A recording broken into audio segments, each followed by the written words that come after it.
Maswerteng araw po mga ka-STL. Narito na po ang resulta ng STL Bulacan para sa araw na to, second road, January 2, 2025. Araw ng Huwebes, naway ang mga natayaan nyo pong mga numero kanina ay manalo nawa ngayong hapong ito, 4 PM. Kaya't kunin nyo na po ang inyong mga tickets. Narito na po ang resulta.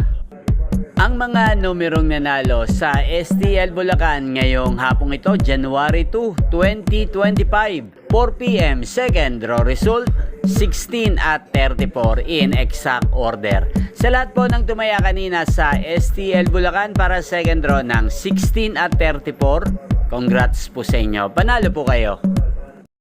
At ngayong hapong ito sa STL Bulacan, atin pong i-shoutout ang laging nanonood ng aking mga video dito sa channel na to, si Ate Lor.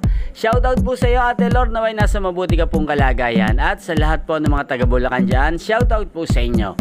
Inyo pong napanood ang resulta ng STL Bulacan sa channel na to, Roderick Hernandez TV. Maraming salamat po sa patuloy nyo pong panonood at pagsuporta sa aking channel. Huwag pong kalimutang mag-subscribe. Thank you for watching. Magkita-kita pong muli tayo mamayang 8 PM dito po sa channel na to.